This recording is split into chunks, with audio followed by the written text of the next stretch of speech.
Bismillahirrahmanirrahim. Ya ayyuhalladzina amanu taqullaha haqqa tuqatih wa la tamutunna illa wa antum muslimun. Al-ayat. Hadirin ibu jamaah pengajian Masya yang dirahmati Allah. Alhamdulillah, selalu terucap dari lisan kita wujud syukur kita kepada Allah Subhanahu wa taala. Karena Allah lah, karena nikmat dari Allah lah, sehingga pada sore ini kita mari diberi kesempatan oleh Allah untuk hadir, untuk bertemu, untuk bersilaturahmi dalam kegiatan pengajian rutin Jumat sore. Yang kedua kalinya salam dan salam tak lupa kita aturkan kepada junjungan kita Nabi Muhammad SAW,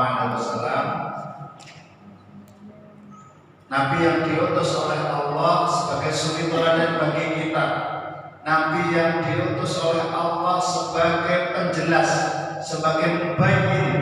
Karena Allah menurunkan Al-Quran, Allah juga menurunkan penjelasnya, yaitu Rasulullah SAW. Ibu-ibu yang dirahmati Allah, mungkin kita sering mendengar kalimat ittaqullah haqqa tuqatih wa la tamutunna illa wa antum muslimun. Ini sebuah ayat yang sering dibacakan oleh para dai, para mubaligh, juga khususnya para khatib ketika sholat Jumat. Para khatib selalu menyampaikan ittaqullah haqqa tuqatih wa la tamutunna illa wa antum muslimun. Baik orang-orang yang beriman, bertakwalah kepada Allah dengan sebenar-benarnya takwa. Wa la tamutunna illa wa antum muslimun, dan janganlah sampai engkau mati kecuali dalam keadaan muslim. Jadi tingkatan yang paling utama ketika kita beragama, yaitu adalah muttaqi, takwa. Jadi tingkatan tertinggi kita itu adalah takwa. Tujuan kita hidup adalah bertakwa. Karena di atas takwanya sudah tidak ada lagi. Dan orang yang bertakwa kepada Allah, ini setan ini pun angkat tangan. Ketika jenengan sudah bertakwa, tapi takwa ini yang bisa merasakan bukan orang lain, yang tahu adalah Allah dan orang yang bersangkutan. Apa ketika takwa itu orang sudah merasa tidak hitung-hitungan lagi dengan Allah, orang itu akan takut menjalankan larangan Allah. Dia takut ketinggalan apa yang diperintahkan Allah. Dia takut melakukan apa yang dilarang oleh.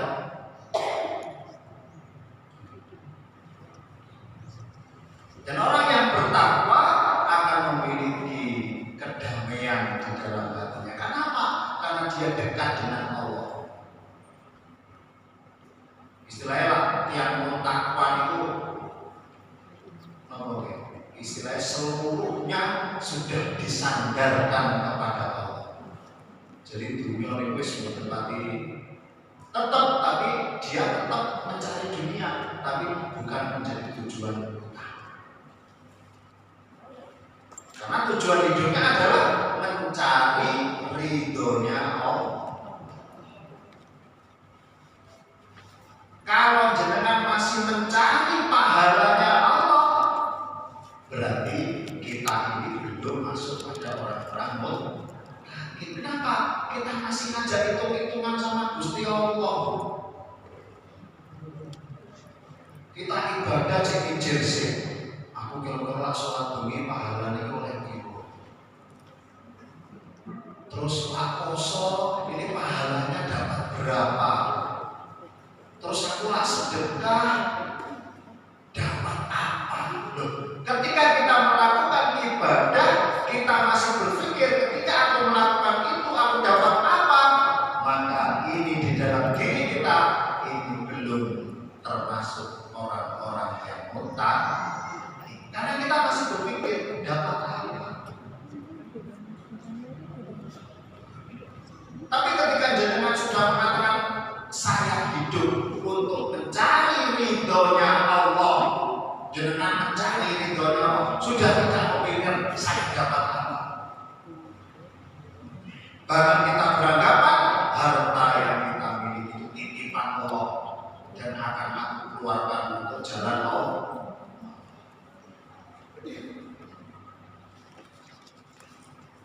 Kalau kita masih sayang cinta dengan harta kita, umpama harta kita itu hilang, kita itu masih bersedih dengan sangat, berarti di dalam diri kita itu masih ada keraguan bahwa harta itu milik Allah. Nah kita ini namun bahasanya itu tukang parkir, kalau Gusti Allah itu dititipi. Nah tukang parkir ke pasar itu dititipi sepeda motor, jadi ditunggoni, yang langsung dimundur, jadi suka kembali.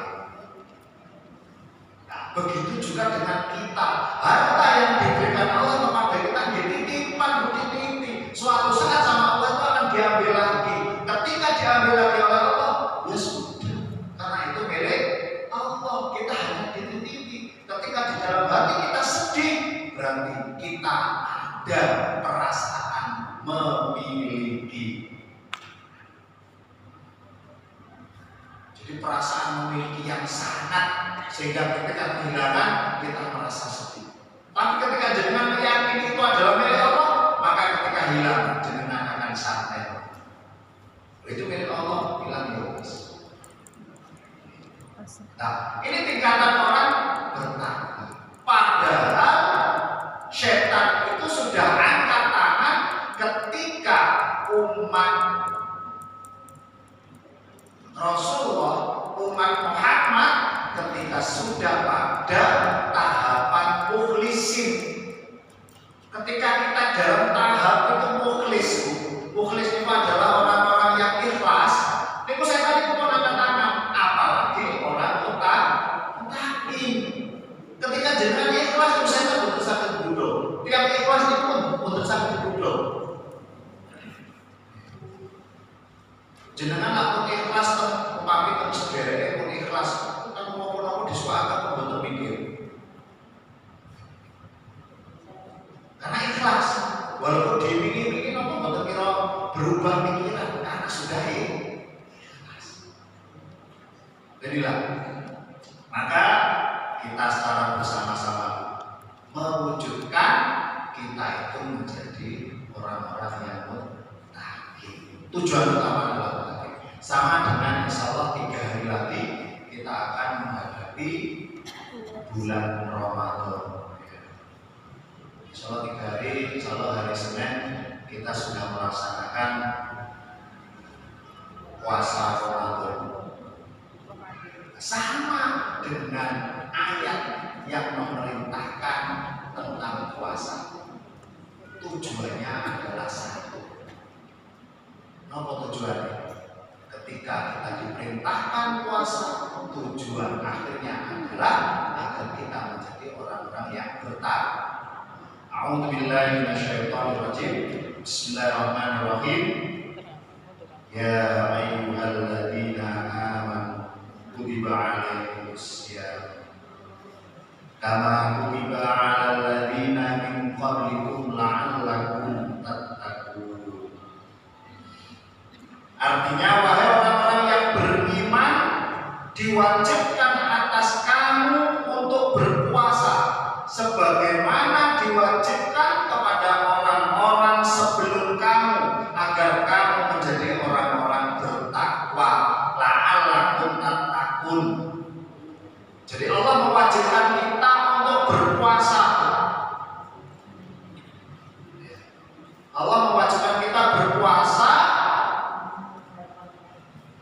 sebagaimana yang telah diwajibkan kepada orang-orang sebelum. Karena puasa itu adalah ibadah tertua. Karena nabi-nabi yang sebelum itu sudah ada perintah puasa. Nabi Nuh, ketika Nabi Nuh selamat bersama pengikutnya dari banjir bandang, karena Nabi Nuh ada perintah untuk membuat bahtera yang besar, kemudian diminta Nabi Nuh mengajak semua pengikutnya bersama beberapa hewan, kemudian Allah menenggelamkan bumi. Setelah selesai dari banjir bandang itu, Nabi Nuh berpuasa. Puasa Nabi Nuh sebagai wujud rasa syukur Nabi Nuh kepada Allah atas nikmat yang diberikan Allah berupa keselamatan dan banjir yang besar.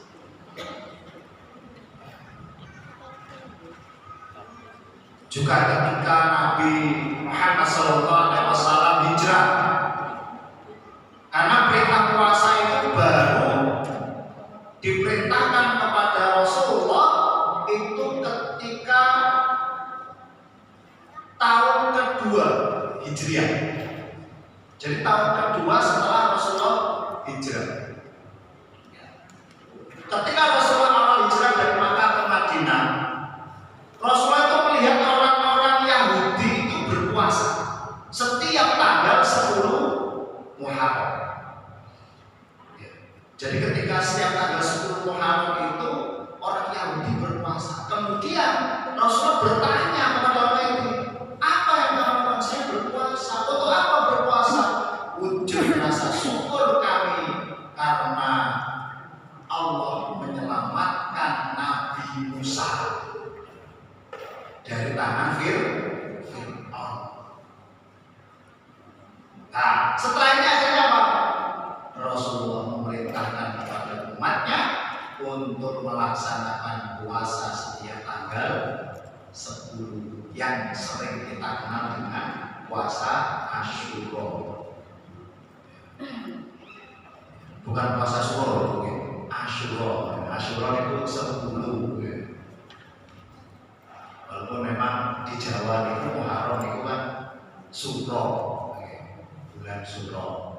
Tapi ada puasa Asyura, yaitu puasa di tanggal 10. Baru kemudian pada tahun 2 Hijriah Allah memerintahkan kepada Rasulullah perintah untuk menjalankan puasa di bulan Ramadan. Ya. Jadi tujuan Allah memerintahkan agar orang-orang itu menjadi orang-orang yang bertakwa. Jadi kita diperintahkan untuk menjadi orang bertakwa karena Allah memberikan kita 12 bulan. Dalam 1 tahun kita itu sama Allah diberi 12 bulan. Ada 1 bulan yang diberikan Allah sebagai bulan pelatihan untuk kita. Di sana ada bulan pelatihan, bulan diberikan keberkahan, pintu-pintu sudah dibuka oleh Allah, yaitu pada saat bulan Ramadan. Yang tujuannya setelah bulan Ramadan kita menjadi orang-orang yang lebih baik. Makanya terus ini wonten sing bejo poso niku pun kados posone kula. Kula niku nggih poso. Kula niku poso, mantul poso niku nelusumi. Mantul nelusumi tetep dados kula nggih, boten berubah. Tapi poso kados ular. Ular itu adalah digambarkan oleh Allah sebuah binatang yang rakus, yang hidupnya adalah hanya untuk makan. Sak napa sing diecok iki dimakan. Boten godhong nggih dimakan, sak pampane lak telu nggih dimakan. Akhirnya ketika selesai masanya, maka ular itu akan berpuasa. yaitu menjadi kepompong dan sentung. Sama boleh dari sentung apa? Ulat setelah untung dados hewan yang sangat indah, sangat istimewa, sangat menyenangkan. Yang dulu ketika jadi ulat kita megang pun jijik, ya jelek gatel ya. Kalau nasi ular kan kayak kan bukan pun. Tapi ketika kuku jadi kuku, kata sing uber-uber. Kadang wonten sing diuber-uber dicepit teng jero buku. Nah, yang ngoten niku. Dadi kupune diuber wonten dicepet teng jero buku. Jadi, nah, kuku ini binatang yang indah, menyenangkan dan makannya kuku itu adalah yang istimewa. Jadi kuku ini makannya pun bukan ngawur malih, kuku ini makannya pun milih-milih. Jadi makannya pun intisari dari bunga, pun betul kembangnya pun di mana, malah bodongnya. Nah ini puasa kita harus seperti itu. Jadi kita berpuasa, setelah berpuasa kita menjadi insan yang lebih baik. Makanya ketika hari raya itu kan disebut hari kemenangan. Tapi kemenangan ini double sinten, double menang. Artinya apa? Buat orang yang ketika berpuasa dia betul-betul menggunakan waktunya untuk yang terbaik, maka ketika berakhir pada bulan Ramadan, maka dia akan menjadikan hari kemenangan. Karena selama Ramadan 1 bulan tidak dia sia-siakan. Jadi waktunya kita gunakan betul-betul untuk mendekatkan diri kepada Allah. Kita dilatih plus diiringi dengan ganjaran yang besar. Ketika saat bulan Ramadan setelah 3 hari kita hadapi, kita dilatih menjadi insan yang lebih baik dan Allah membuka pintu-pintu berkah selebar-lebarnya untuk kita. Kemudian apa yang kita siapkan? Nah, kita yang kita siapkan untuk menghadapi bulan Ramadan itu nopo. Siapkah kita menghadapi bulan Ramadan 3 hari lagi? Pun terbalik, kados ngene kula terbalik. Apa materi orang itu bingung siap-siap. Loh, seharusnya sekarang bulan Saban itu kita mempersiapkan untuk menghadapi Ramadan. Jadi bulan Saban kemarin itu jenengan wis blonjo wae kowe dianyari, kowe ben damel traweh. Dan iki terbalik. Kowe dianyari damel salat.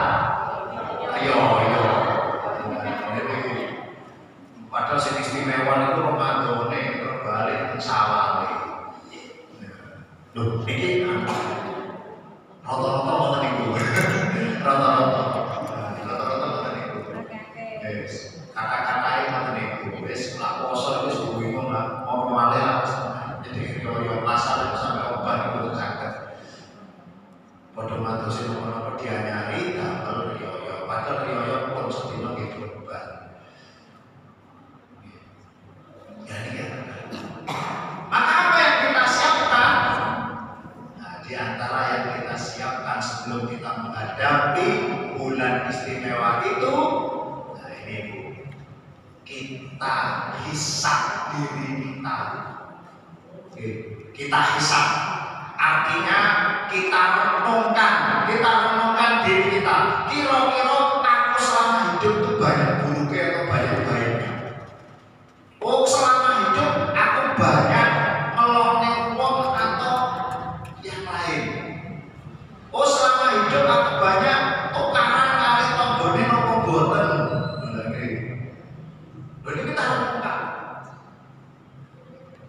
Makanya terus Khalifah Abu Bakar itu hasibu qabla an tuhasabu. Hisablah dirimu sebelum kamu dihisab. Artinya sebelum kita dihisab di yaumul hisab itu, kita hisab dulu. Maka barang siapa yang menghisab dirinya sebelum dihisab, itu akan meringankan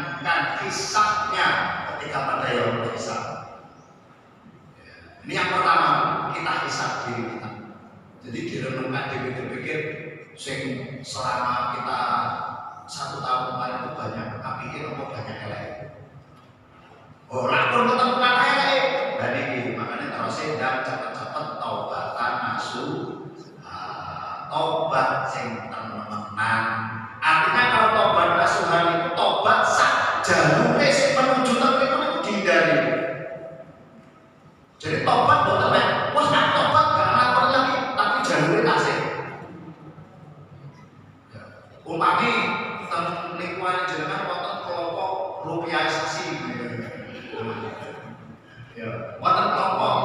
Lah jenengan tobat wis tobat wis gak ate gibane gak ate rupi, tapi jenengan masih ngumpul mriku mawon. Akhirnya di podo mawon. Niki tunggile yang rokok, tobatnya yang rokok kan wonten niku. Lah kasih kumpul malah yang sing rokok ya akhirnya di rokok mati. Artinya tobat nasuh kita sudah berhenti, kita sudah menghindari jalan-jalan yang menuju ke sana. Kita ganti jalan yang lebih baik. Nah kemudian ketika kita sudah menemukan kita itu seperti apa, apakah kita banyak salah atau lupa, maka kita akan menata diri kita. Yang kemudian ada ilhomsah, ada 5 hal yang harus kita jaga yang ada dalam diri kita. Jadi 5 hal. Apa yang pertama yang kita jaga? Niku mata, mripat. Mata kita itu kita jaga. Mripate dijogo napa? Lah mripat niku sumber dari fitnah. Wong fitnah niku mesti awalnya duwe mripat. Jenengan ningali tiyang niku mesti duwe mripat. Makanya sampai Rasulullah itu melarang orang itu duduk-duduk di pinggir jalan itu mergo menghindari pandang. Nopo ketika ada orang duduk di pinggir jalan maka tidak akan ada bayi penglipat. Jenengan mesti komentari. Jenengan teman-teman kepikir yang lewat pasti sampai komentari. Lho niki Rasulullah yang pernah padahal zamannya Rasulullah dari kota jalan raya. Tapi Rasulullah sudah melarang duduk-duduk di pinggir jalan. Kenapa dicontohkan oleh Rasulullah? Ketika ada anak bapak dengan keledai jalan, keledai ditumpaki wong bapak mbek anake sing pinggir jalan komentar usul tega keledai saat ditumpaki wong. Akhirnya besok balik naik ganti bapak numpak anake nuntun pepake tegon anake nuntun bae numpak. Besok dibalik ganti anake sing numpak bapake sing nuntun anak durhaka. Besoknya dua-duanya ada numpak keledai dituntun kabeh cek komentar becek bodoh wong loro kene keledai kan ditumpaki. Lho niki betul Rasulullah niku bejori. Nah saat ini betul ketika jenengan ada di pinggir jalan maka yang terjadi seperti itu. Jenengan akan komentar apa yang kita lihat akan kita komentari. Maka menjaga pandangan kita itu lebih baik. Maka Rasulullah mengatakan ghaddul basar, apa? Menahan pandangan. Menahan pandangan. Nah, yang kedua adalah telinga. Telinga ini kita jaga. Telinga itu adalah organ yang pertama berfungsi pada anak bayi. Jadi lahir bayi itu organ yang pertama itu yang berfungsi adalah telinga. Coba jenengan waktu bayi tas lahir, jenengan muda. Jenengan muda itu sambil buat nonton suara nih, atau respon bayi. Tapi lah jenengan muda kali suara, itu langsung respon. Karena organ pertama telinga. Dan telinga ini juga sumber ketika kita mendengar berita-berita. Walaupun berita itu kadang terputus, dan itu pun dados permainan outbound di bawah, sing bisik-bisikan. Buktinya berita dari akhir sampai depan kadang sebenarnya outbound. Lalu ini bukti ketika berita kita dengar, kita sampaikan ke orang, itu kebanyakan itu akan berubah. Apalagi beritanya sing aneh-aneh mesti berubah. Niki nate iki receh kula yen niku kecelakaan, bune niku mau nangis. Padahal anaknya mboten napa-napa. Jadi anaknya itu sepeda motoran goncengan kali koncone. Lah koncone iki julukane penyet. Wadanane niku penyet. Akhirnya berita Agus tabrakan karo penyet Jegawa. Berita sing ibu-ibuke Agus tabrakan sampai penyet. Akhirnya ibu ini wis nangis. Lha nangis lari langsung. Akhirnya kowe kaget tuh. Jadi anaknya apa keluar itu goncengan karo penyet. Dari berita, maka telinga itu ketika kita mendengar itu banyak berubah. Ya. Kemudian yang ketiga adalah lisan kita. Lisan kita ini sungguh luar biasa berbahayanya. Ya. Jadi lisan kita itu berbahaya. Salah satu penyebab terbanyak menyebabkan manusia masuk neraka adalah lisannya. Sampai dikatakan tergelincirnya kaki itu lebih selamat daripada tergelincirnya lisan. Wong lah keseliru, apa tergelincir sikile itu namun paling keseliru, nggih paling ketak ngoten nggih. Tapi hasil tergelincir lisan itu sampai adu domba sak kampung sampai geger.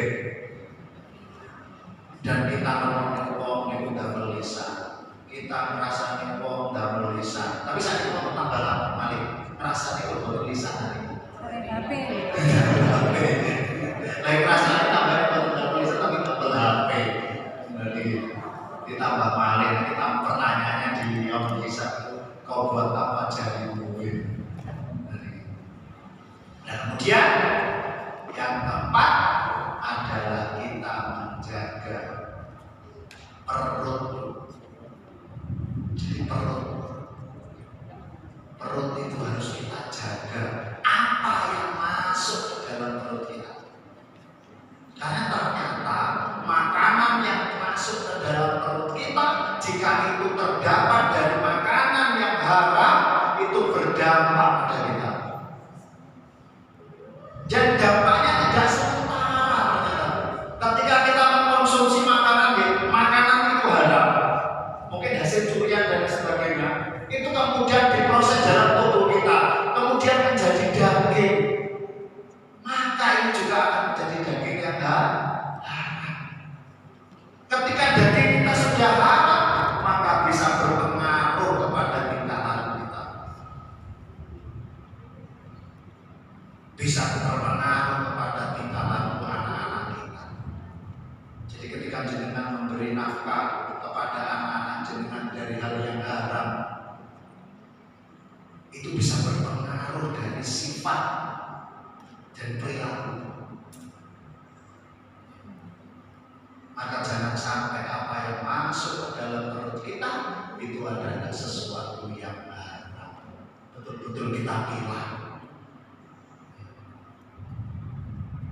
Karena sangat berpengaruh semua. Karena sumbernya itu namanya adalah perut, lambung itu sumber. Maka di dalam perut ada lambung pencernaan itu. Tiang sakit itu bisa kata itu awalnya di lambung. Mana tiang itu katanya dokter sing biasa pengajian itu, tiang sakit itu 80% itu bukan makanan. Dokter Agus. Dalam? Dokter Agus. Dokter Agus. Jadi 80% itu bukan makanan, yang makanan hanya 20%. Si 80% itu apa? Mikir. Kita mikir. Ketika jenengan mikir, mesti boten doyan mangan. Ketika jenengan pun boten doyan mangan, maka lambungnya akan sae. Ketika lambungnya pun sae, akan menyerang yang lain. Organ putih sing jenengan sing lemah akan diserang. Maka ketika orang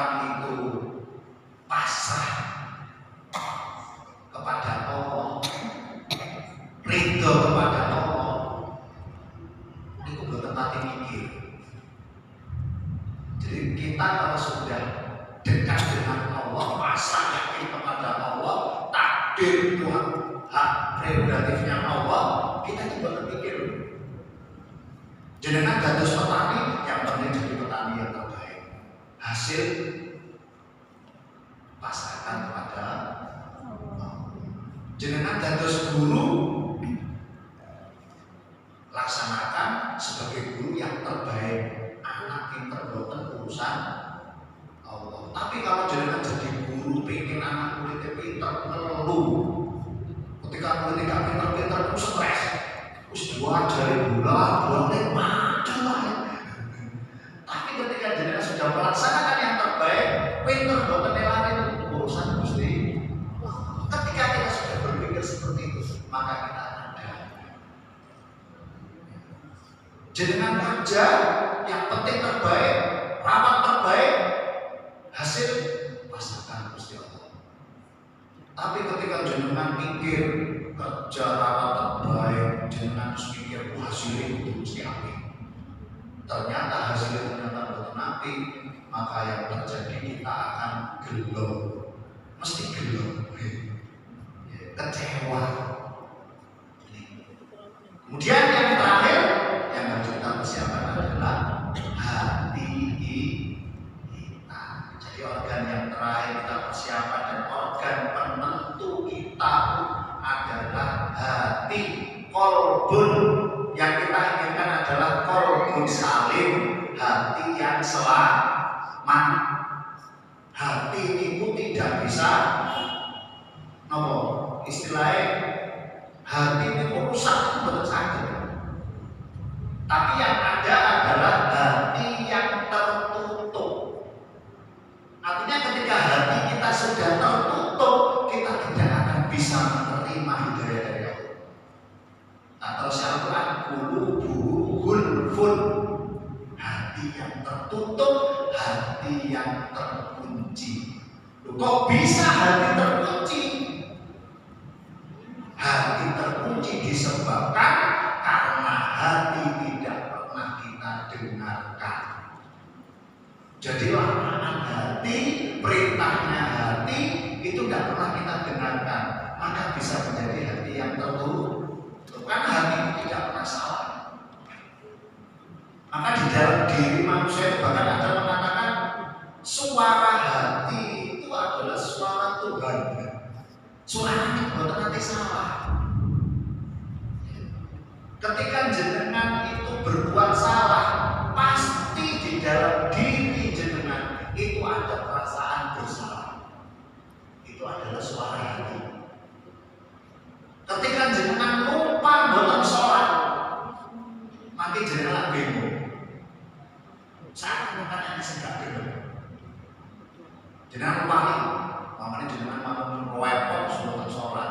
Ini suatu saat jenengan pikir, kok yang enak sih kurang.